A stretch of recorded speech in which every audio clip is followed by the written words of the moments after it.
So we got the privilege of being able to see a movie early.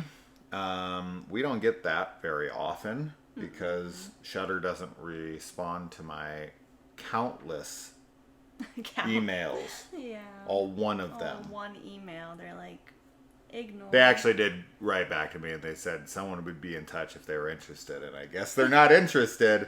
That's okay. They will be. I mean, soon. They don't. I mean, why should they? I review everything they do anyway, so I'm just gonna stop doing them. Oh, okay. And then they'll be no like, more Shudder "Oh wait, reviews." oh wait, he's not doing them anymore."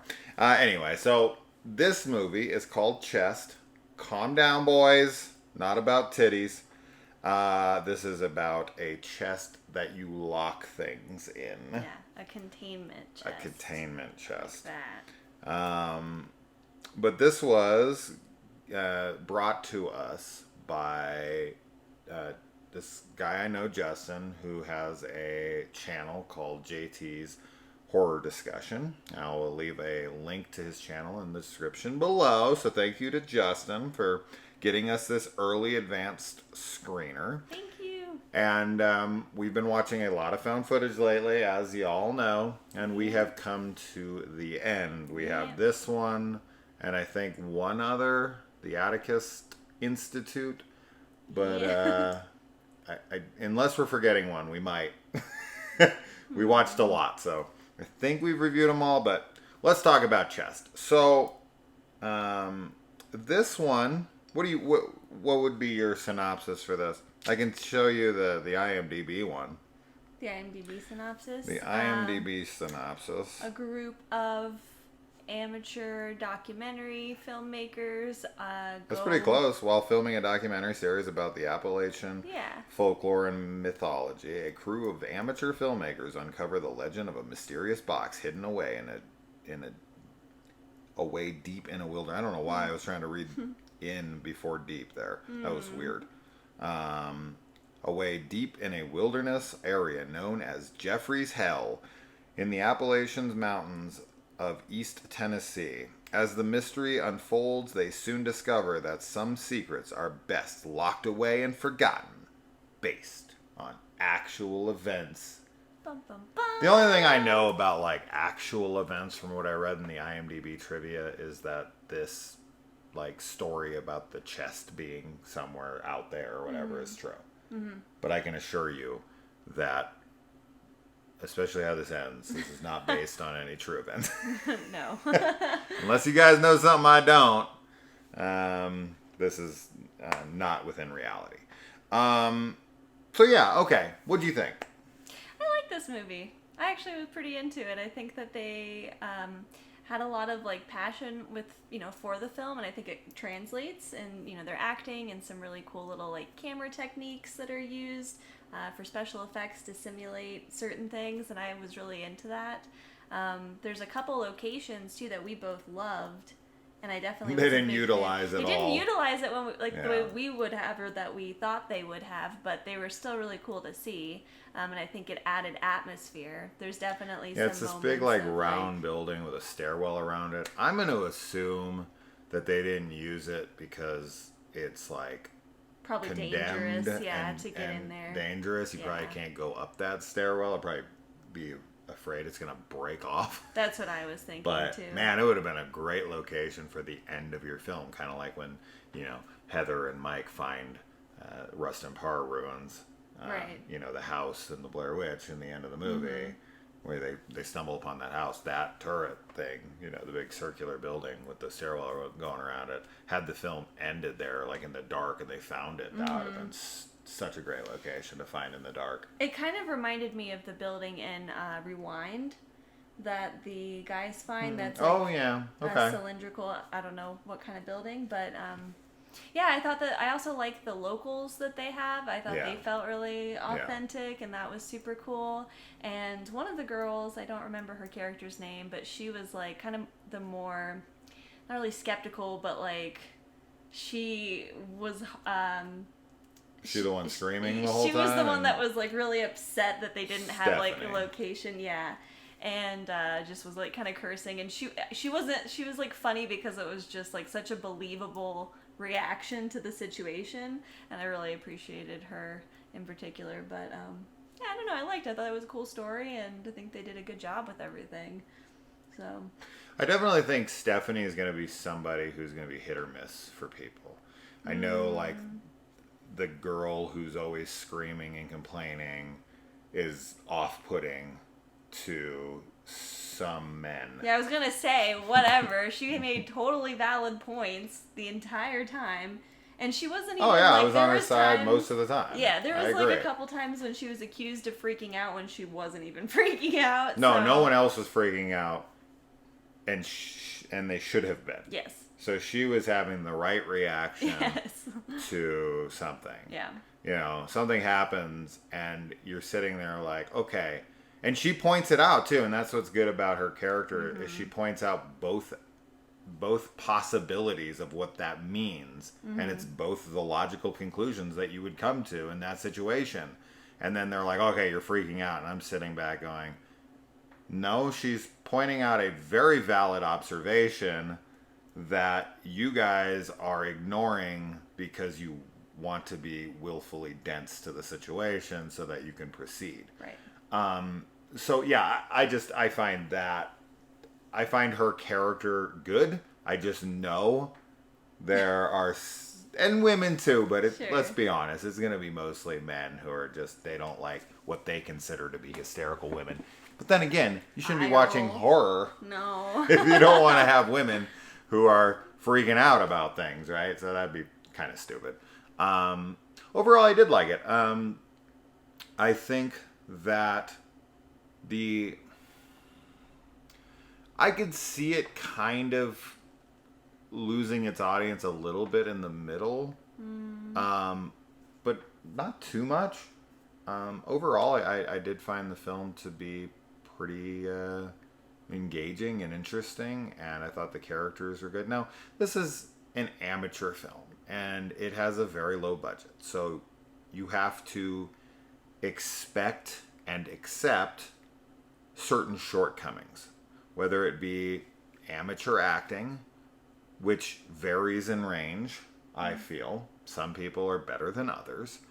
And, you know, they have to get clever with camera work in order to achieve a desired effect that they couldn't afford to do without clever trickery. And I think that's always very impressive and also motivational for us. Yes. Because you know, we're always trying to figure a way around our limitations. There is some use of effects like CG, if you want to call it that, which are fine. I think they serve the scene well. I mean, you know that they're not real, so it doesn't look so bad that you're like, oh God, rolling your eyes, but it's serviceable for what they're trying to achieve. I thought there was some creepy elements to it for sure, and that we've talked, because we've watched like so many found footage films in a row now. There's definitely a lot of reoccurring plot elements or tropes or anything, as is with any subgenre. And one thing that we've definitely found to elevate these types of films, and I think is a very important detail that anyone who's making something like this, a faux documentary, needs to make sure that they have correct, is, as she said, believable townspeople that they're interviewing. And this film definitely does that really well. They have a scene in a bar where they have the bartender and a patron of the bar that's at the bar, and they have a good banter with our main core group of people, and I liked that. Now, there's definitely questions that are left when the film ends, like, what happened with a certain character, where the hell did they go, and what did that all mean.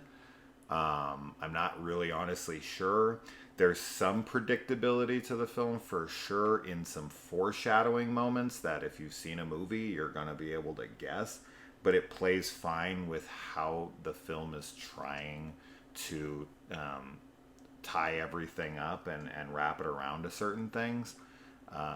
So yeah, overall, I think it's good. I definitely only recommend it to found footage fanatics, right? Yeah. I don't think this is going to win over anybody who's like, I hate found footage. Oh, yeah. It's not that kind of movie. It's very found footage. Yeah, it's very amateur found footage, but a decent one that any found footage junkie should give a chance whenever they do release this, which I don't have a date for that release. But if I find out one after this is recorded, you can look in the description and I'll post it down there if I get any informational updates. But yeah, I don't really have any like super negatives. No, I don't either. Yeah, I mean, I there's some story elements that I, thought that they were going to go a slightly different way with, which maybe if they had a larger budget they would, but sure. I don't know, I think everything makes sense, and I think all the characters' reactions and everything are very believable, and the ending is actually pretty creepy, all things considered, like so yeah, I enjoyed this movie. Yeah, and there's some good location shots. I read in the IMDb trivia that the director was held at gunpoint while location scouting and put in the trunk of this guy's car. Oh my gosh. Due to trespassing, and then that guy then became security on the film, and we're convinced he's this one character in the movie that had a gun. Yeah, but like, in the did trunk? He act in it?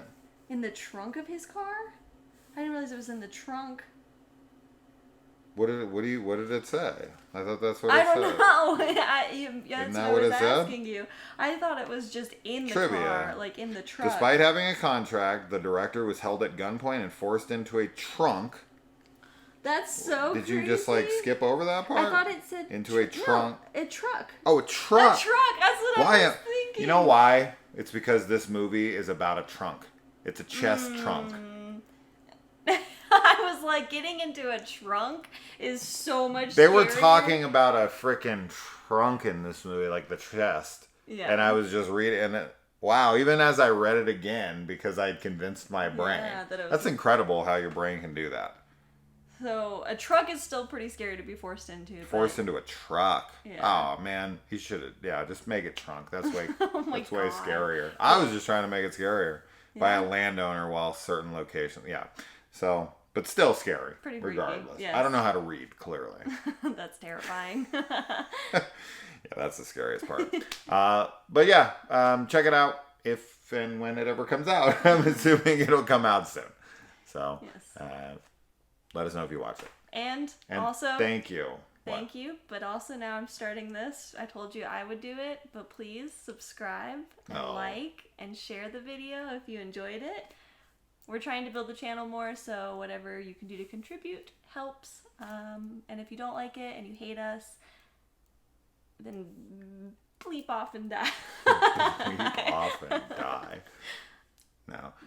I say it. Unsubscribe to the channel and dislike the video. The opposite. Yeah. Don't share, covet the video from every other eyes around. But do go to our Patreon and give us money. We're also on TikTok and Instagram All right. and Facebook. Enough. Bye. Bye.